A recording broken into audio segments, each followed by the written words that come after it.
그러나 행동은 15절을 보십시오. 내가 너희에게 행한 것 같이 너희도 행하게 하려 하여 본을 보였노라.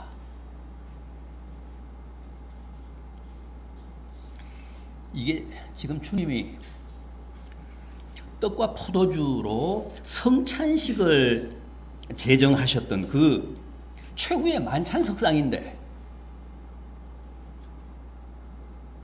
거기서 내가 너희에게 본을 보였다고 하십니다. 너희도 이렇게 살게 하기 위해서, 너희도 이것을 실천하게 하기 위해서 내가 모범을 보였노라. 그렇다면 주님이 그 자리에서 그 최후의 만찬 석상에서 제자들에게 보이신 본 어떤 겁니까? 우선 사랑입니다. 1절을 보십시오. 6월절 전에 예수께서 자기가 세상을 떠나 아버지께로 돌아가실 때가 이른 줄 아시고 세상에 있는 자기 사람들을 사랑하시되 끝까지 사랑하셨다.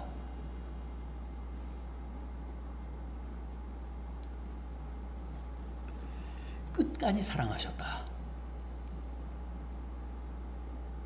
이게 바로 주님의 사랑, 하나님의 사랑의 가장 큰 특징입니다.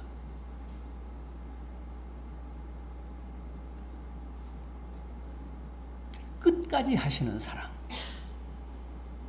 끝장 사랑. 어제나 오늘이나 영원토록 동일한 사랑.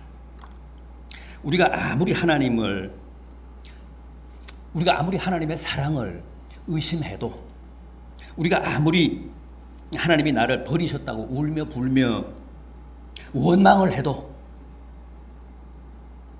우리가 아무리 배신감을 느끼며 나는 더 이상 하나님을 사랑하지 않을 거야 그래도,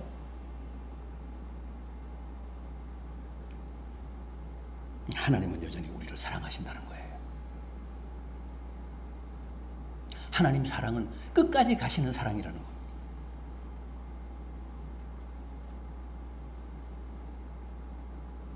아무리 내가 지금까지 하나님을 붙잡았던 손을 놓는다 해도 하나님은 여전히 나를 붙잡고 계십니다.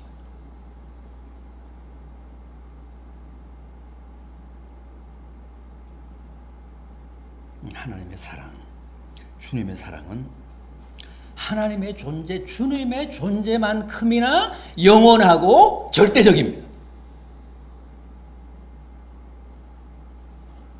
자식은 부모를 보여줘도 부모는 자식을 끝까지 사랑하잖아요. 요즘은 꼭 그렇지도 않습니까? 부모를 살아야 하는 자식도 적지 않고, 또 자식을 버리거나 자식을 살해야 하는 부모도 없지 않습니다. 지난달 28일 요 가까운 용인에서 일가족 살인사건 발생했죠.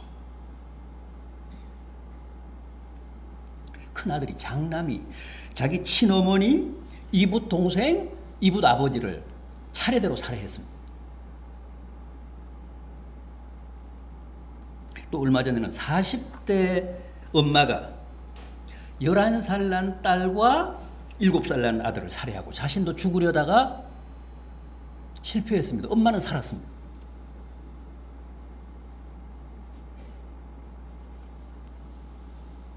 여러분, 이게 인간 사랑의 한계입니다.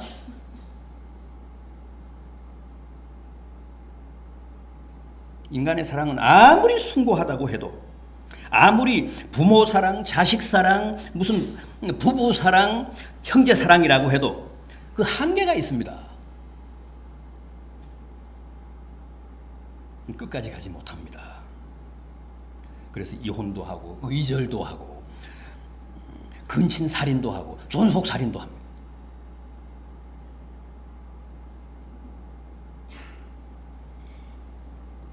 인간 사랑의 한계를 드러낸 겁니다.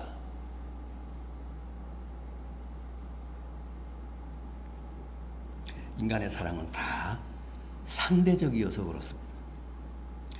인간의 사랑은 그게 어떤 사랑이든 다 조건 반사적이고 계산적입니다. 편협되고 선택적이고 이기적입니다. 그러나 하나님의 사랑은 그렇지 않습니다. 하나님의 사랑은 끝까지 가는 사랑입니다. 영원한 사랑입니다. 절대적인 사랑입니다. 무조건적인 사랑입니다.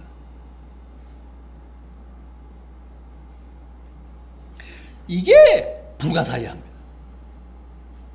이걸 우리가 실감하지 못합니다. 이걸 우리가 잘 받아들이지를 못합니다. 그러나 믿어야 합니다. 확신해야 합니다. 이 세상 사람들이 다 나를 버리고 다 나를 배신해도 하나님 한 분만큼은 여전히 나를 사랑하신다고 믿어야 합니다. 하나님은 언제나 내 편입니다. 내가 난리를 치는 겁니다. 하나님은 아닙니다. 한결같으십니다.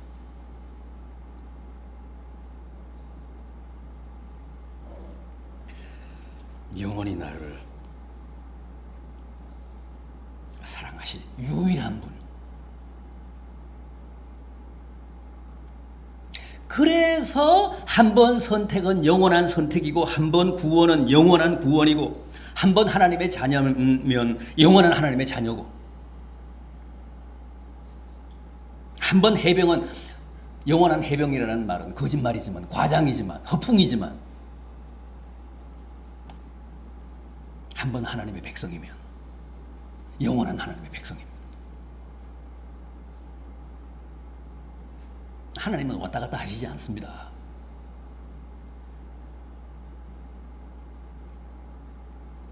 보십시오. 이때 이미 마귀가 가룟 유다의 마음에 주님을 팔 생각을 넣었다고 하지 않습니까? 마태복음을 보면 이때 이미 가룟 유다가 대제사장들에게 주님을 팔고 은 30을 챙긴 뒤입니다. 은 30을 챙겨서 곧장 이 최후의 만찬석에 참여했다고 했습니다. 주머니 속에서 지금 은 30을 만지작거리고 있는 겁니다.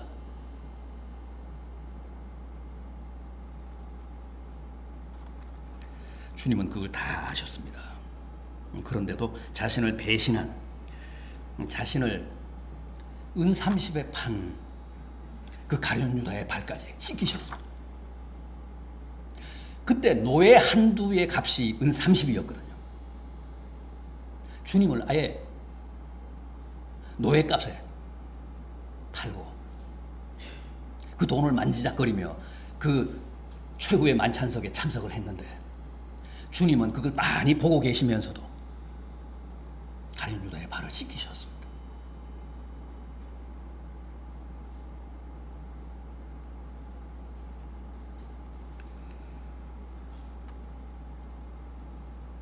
사람들을 사랑하시되 끝까지 사랑하시는 하나님의 사랑을 친히 실천해 보이신 겁니다. 왜 그런 본을 보이셨다고요? 너희도 이를 행하게 하기 위해서, 너희도 그렇게 살게 하기 위해서.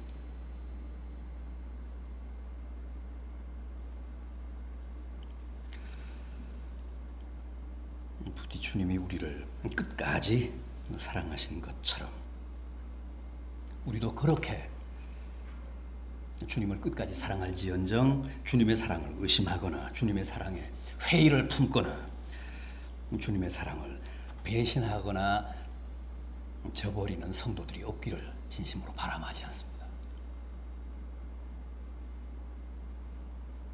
다음은 또 뭡니까? 그 최후의 만찬석상에서 주님이 우리에게 보이신 두 번째 모범 뭡니까? 섬김입니다. 주님이 제자들과 함께 최후 만찬을 드시고 그 자리에서 떡과 포도주로 이것은 너희를 위해 찢기는 내 살이다.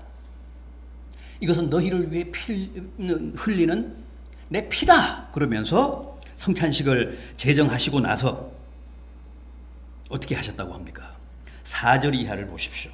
오늘 본문 4절 이하를 보십시오. 저녁 잡수시던 자리에서 일어나 겉옷을 벗고 수건을 가져다가 허리에 두르시고 이에 대야에 물을 떠서 제자들의 발을 씻으시고 그 두르신 수건으로 닦기를 시작했다.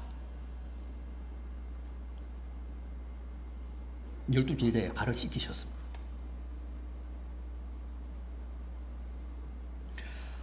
팔레스틴은 건조한 지방이고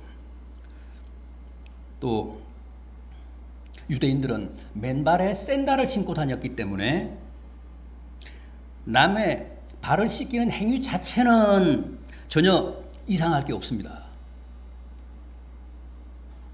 주님 당시만 해도 그게 그들의 일상적인 문화였습니다. 그런데 그 일을 누가 담당했느냐 하면 남의 발을 씻기는 일은 유대사회 최하층 계급인 종들, 노예들이 했습니다. 노예들이 전담을 했습니다.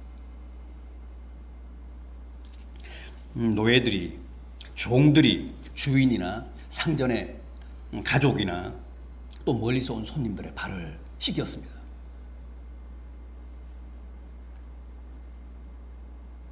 그런데 여기서는 주님이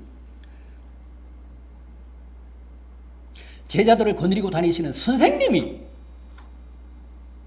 남의 발을, 그것도 자기 제자들의 발을 씻고 수건으로 닦아주셨다는 거예요.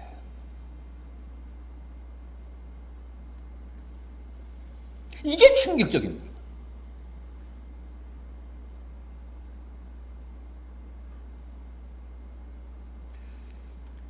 주님은 남을 섬기는 종의 도, 노예의 도덕을 친히 실행해 보이시면서 너도 이렇게 해라, 너희들도 이렇게 살아라, 너희도 이렇게 남을 섬기라 그러셨습니다. 13절 이하를 보십시오.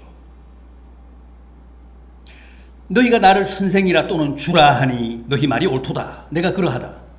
내가 주와 또는 선생이 되어 너희 발을 씻었으니 너희도 서로 발을 씻어주는 것이 옳으니라.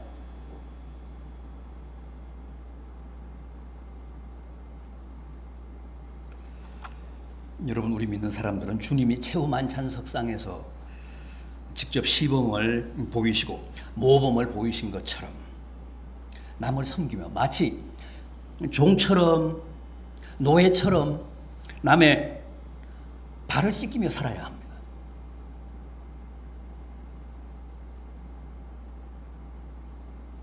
주님만 섬기면 내 할 일 다 했다, 그런 건 아닙니다. 이웃도 그렇게 섬기라고 합니다. 섬겨야 합니다. 섬기며 살아야 합니다.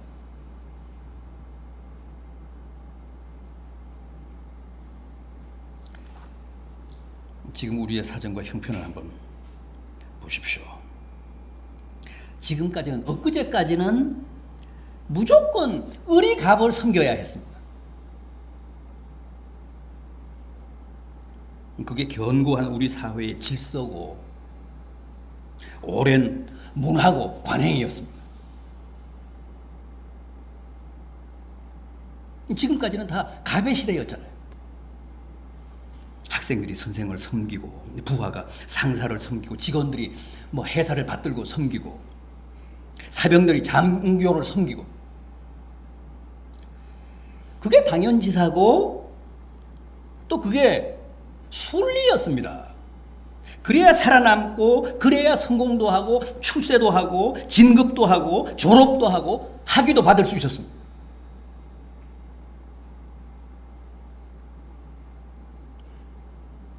그러나 이제는 아닙니다. 이제는 세상이 바뀌었습니다. 패러다임이 바뀌었습니다.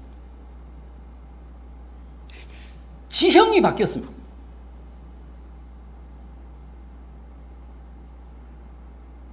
이제는 갑이 을을 섬겨야 살아남는 세상이 됐습니다. 선생이 제자를 섬기고, 상사가 부하를 섬기고, 장교가 사병을 섬겨야 합니다. 지금 열심히 섬기고 있습니다. 얼마나 비굴하게 섬기고 있는지 모릅니다.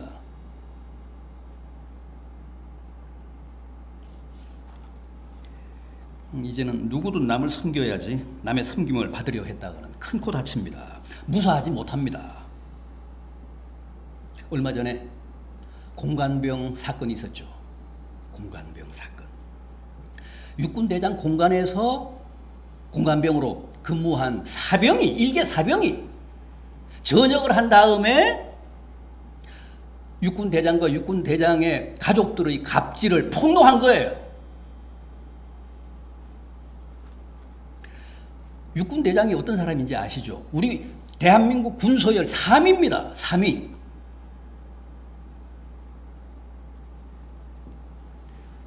지금 재판받고 있습니다. 그것도 부부가 피의자로 군 검찰에 지금 조사받고 있습니다.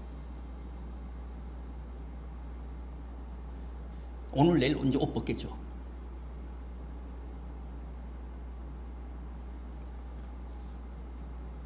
이건 천지개벽입니다.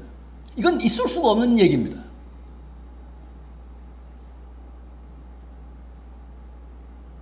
일개 사병이 별 4개를 떨어뜨리는 판이에요. 그런 세상입니다.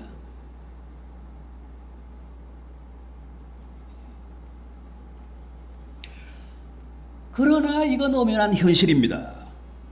이제는 갑의 시대가 아니고 을의 시대입니다. 논문 지도를 받는 대학원생들이 자기 지도교수를 고발하고 비리를 폭로하고 연습생들이 기획사 대표의 성추행, 성폭력을 폭로하고 인턴 레지던트들이 그동안 있어온 주임 교수의 비리와 또 폭행과 성폭력 같은 걸 막 폭로하고 대대적인 을의 반격입니다.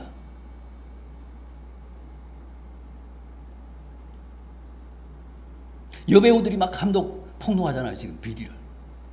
성추행, 성폭력 이런 거. 옛날 같으면 뭐 불과 몇 년 전까지만 해도 상상도 할 수 없었잖아요. 그냥 일방적으로 당해야 합니다. 그래야 살아남으니까.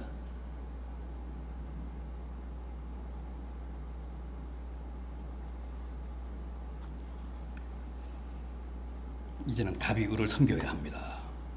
그런데 사실은 이게 성서적입니다. 보십시오. 주님은 이미 2000년 전에 친히 제자들의 발을 씻기시는 퍼포먼스를 통해 갑이 을을 섬기는 모범을 보이셨습니다. 그리고 너희들도 이렇게 살아라, 이렇게 해라 그러셨는데 우리는 이제 그쪽으로 조금 눈을 돌리고 관심하기 시작했습니다. 주님이 얼마나 진보적입니까? 주님은 2000년 전에 벌써 그러셨어요.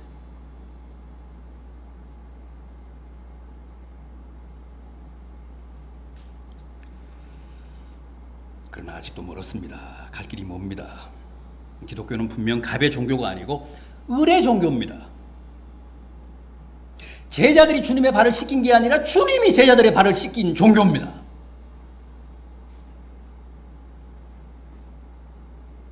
그런데 아직도 교회 안에 권위주의는 하늘을 찌릅니다. 목회자들 보십시오. 목사들 보십시오. 입으로는 다 자기가 종이라고 합니다. 새치혀로는 다 자기가 종입니다. 그러나 행동은, 삶은 언제나 종이 아니고 주인입니다. 아니, 상전입니다. 제왕입니다.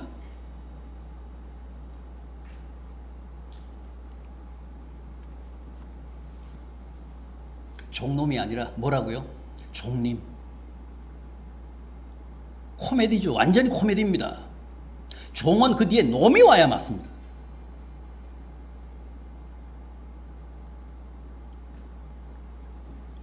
그런데 우리나라에서는, 우리나라 교회에서는 종님이잖아요.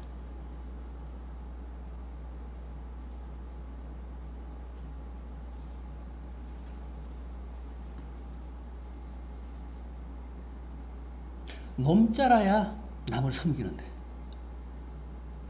님이어서 남을 못 섬깁니다.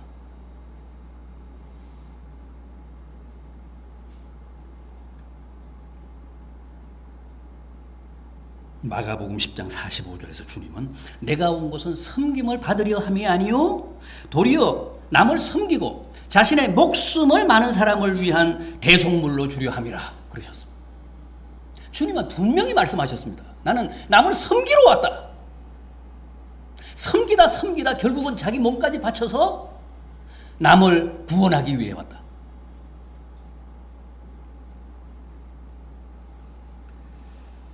섬기는 종교, 섬기는 신앙, 섬기는 삶이 바로 기독교고 기독교 신앙의 본질이고 기독교 신자의 삶이라는 사실 꼭 기억하시기 바랍니다. 또 있습니다. 주님이 최후 만찬석상에서 보이신 또 하나의 모범, 남에 대한 이해입니다. 7절 말씀을 다시 한번 보십시오. 예수께서 대답하여 이르시되 내가 하는 것을 네가 지금은 알지 못하나 이후에는 알리라.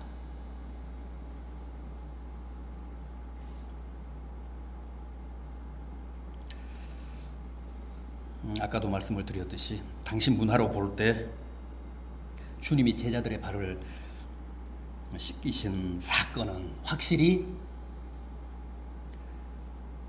충격적이었습니다. 그래도 다른 제자들은 그걸 용납했어요. 뭐 당혹스럽지만 주님이 하시는 일이니까 발을 내밀었습니다. 그런데 베드로는 완강했습니다. 이건 도저히 있을 수 없는 일이라는 겁니다. 6절 하반절 보십시오. 주께서 제 발을 씻기려 하시나이까. 8절을 보십시오. 베드로가 이르되 내 발은 절대 못 씻습니다. 안 됩니다. 이건 있을 수 없는 일입니다. 제가 주님의 발을 씻어야죠. 그래서 주님이 하신 말씀입니다.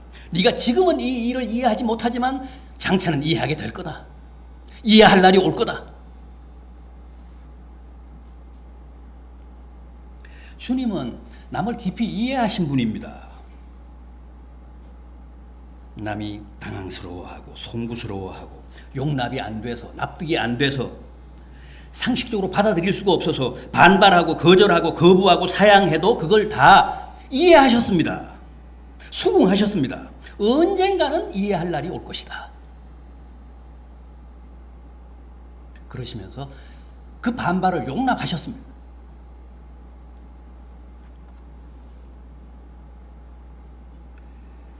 우리는 우리를 반대하거나 거절하거나 우리에 대해 반기를 들면 가차없이 물리치고 짓밟고 아예 싹을 자르는데 주님은 절대 그렇게 하시지 않았습니다. 이해하셨습니다. 보십시오. 자신을 십자가에 못 박고 침뱉고 뺨 때리고 온갖 조롱을 다 하고 자기의 몸에서 벗긴 겉옷을 서로 가지겠다며 주님 그 십자가 아래에서 제비를 뽑고 있는 사람들에 대해 주님이 어떻게 하셨습니까? 뭐라고 하셨습니까? 아버지요, 저들을 사하여 주옵소서. 저들은 자기가 하는 것을 알지 못함이니이다.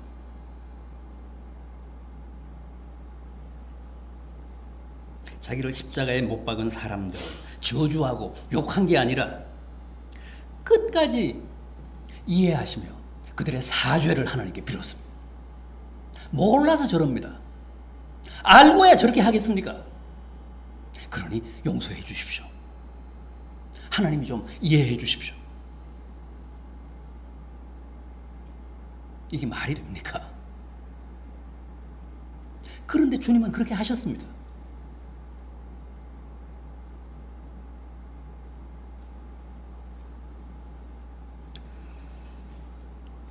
마지막 겟세마네의 기도도 주님이 제자들에게 뭐라고 하셨습니까? 내 마음이 심히 고민하여 죽게 되었으니 나와 함께 깨어있어 기도하라고 하셨습니다. 그러나 제자들은 깨어있지 못하고 계속 잡니다. 주님이 몇 차례 와서 깨우시다가 나중에는 뭐라고 하셨죠? 시몬아 자느냐? 네가 1시간도 나와 함께 깨어 있을 수 없더냐? 마음은 원이로되 육신이 약하구나. 그래 자라. 이게 주님입니다. 주님은 이러셨습니다. 실제 마음이 약해서 마음은 원하지만 육신이 약해서 그렇게 잤는지는 모르겠지만 주님은 일단 그렇게 받아들이시고 그렇게 이해하셨습니다. 그렇게 용납하셨습니다. 그래 자라.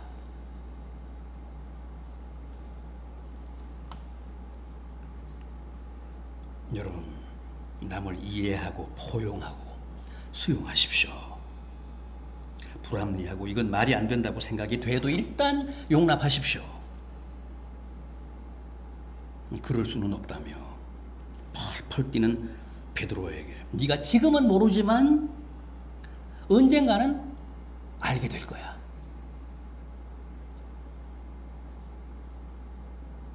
그러면서 베드로의 그 반발과 무례함을 용납하셨던 주님처럼 남에게 좀 관대하십시오.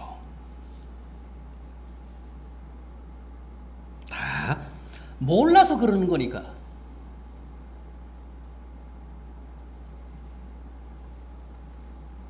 오히려 저들을 용서해 달라며 어리석은 인간들의 사죄를 비셨던 주님처럼 그렇게 사십시오. 생각해 보십시오. 만약 주님께 그런 이해심이 없으셨다면 남을 불쌍히 여기는 마음이나 관대함이 없으셨다면 오늘 우리가 과연 주님 앞에 나올 수 있었겠습니까? 주님은 우리가 반항하고 범죄하고 실수하고 회개하고 돌아서서 또 같은 죄 짓고 서원하고 다짐하고 맹세한 것들을 밥 먹듯이 깨고 그거 다 이해하십니다.